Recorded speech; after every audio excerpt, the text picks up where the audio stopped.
Welcome back then folks to day 3 already, about halfway through the week of course. This time around for Special Projects pack number 10, we've got a much simpler build. This is one which I've had in mind for quite a while, but I was thinking about the right pack to put it in.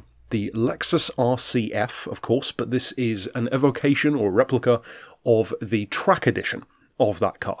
A vehicle which I feel like, although it has its fans, and this is a weird recurring thing for Lexus, they seem to make these cars which kind of fly under the radar. Like the RCF, I remember Clarkson didn't really like it that much, and then people who do have them do seem to love them. You got the GSF, which is really undervalued. You got a couple which are very well known, but it took longer for that to happen, like the ISF and the LFA. Even for me, spoiler alert, as I've said recently in a members video, I'm actually planning to put a Lexus engine into my Lincoln. I'm putting a 1U ZFE in from a Lexus LS, which is something I'm quite looking forward to. But to get back on track with this one, this is a pretty simple build, like I said. So as far as power, the real car is only up around like 472, 473 horses. I didn't want to have to restrict it though, so I've made a little bit of an overshot there to 474, as you can see. And as far as I could tell online, I've dropped it to the accurate weight of 1,715 kilos. So it's still a pretty hefty car, but it is lighter than the other one. So sports air filter, your sports pads, stage 1 weight. We've got sports hard tyres, sports hard even tyres already, so I've just left those on there. As far as the club sports section, I've got the sports clutch, flywheel, and of course the discs, power restrictor and ballast. For the semi-racing stuff, we've got the fully customised diff, and in particular the height adjustable sports suspension. As far as the racing section, there is nothing fitted there. For the extreme stuff, I have fitted, as I often do, the angle adapter just to improve that turn-in on corners, and then nothing for the ultimate section. So it really is a simple one. Like I said, this is one of those builds, and I've done quite a few of these, where kind of like your Viper ACR or whatever else, it's more like a mild update for people who are a super fan of that car. And of course, I'll put on screen at the start that you can grab the link to it in the description below. Now, as far as the build, of course, we've got the sports hards on there. For the suspension, I've got the ride height set on 112 and 147. Seems like a pretty huge disparity, but as you'll notice, the lower end limit on both is very different anyway. And if you take a look at the car, it definitely doesn't look mismatched. It looks right. I wanted it to sit not too low, because it has to, again, look like the real car's kind of stance.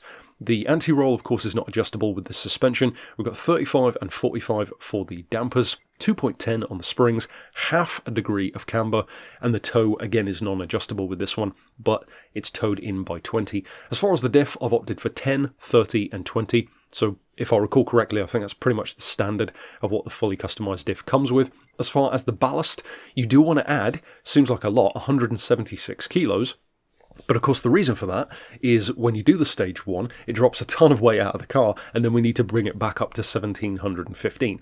I've actually opted not to change the ballast position though, because again that wouldn't be too realistic if I put it all the way to the back and make it closer to necessarily a 50-50. So if I recall correctly, I think the weight distribution is similar to the normal car. That could be wrong though, so if you want to double check that, you could. As far as the downforce, it's a little bit different in relation to how high the bar can go. So we've got full on the front and then 150 on the rear. So it's still more on the back, but in relation, like I said, to the bar, it's running, in other words, max on the front, halfway on the rear, roughly. So that allows it to kick its tail out a little bit more.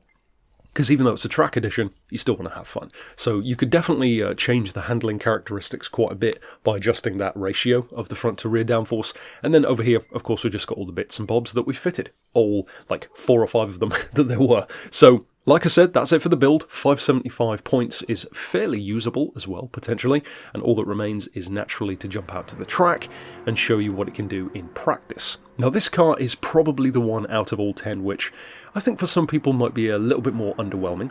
It has its fans, but again, it's that Lexus thing that I said about earlier on. I feel like some people will be like, okay, I'm more focused on like the GT40s and the Alphard and that kind of stuff, which is totally fair. That is why I like to pepper in some super exciting stuff and some extreme stuff and some classics and some muscle and some more like JDM all together. Because to me, those are my favourite kinds of DLC. If you specialise in just one kind of thing, then it means that those people will be super happy, but then everyone else won't. So I like to try and pepper it in with more of a multicoloured palette, if you will. And this is one of those occasions. So if you do decide to use it, there's not really too much to say about how it drives. It's a little bit tail happy, but it's very easy to drive. It's pretty forgiving. You can definitely feel the weight, but again, we're not driving a tuned Lexus RCF track. This is supposed to feel like what a stock RCF track would feel like when you've just got it in the game and jump straight into it. So if you do decide to use it, I hope you have a ton of fun with it, maybe even for racing, depending on the tyres. And of course, check out all of the other projects from this week that I've already done and that are still coming in pack number 10. But for now, thanks for watching.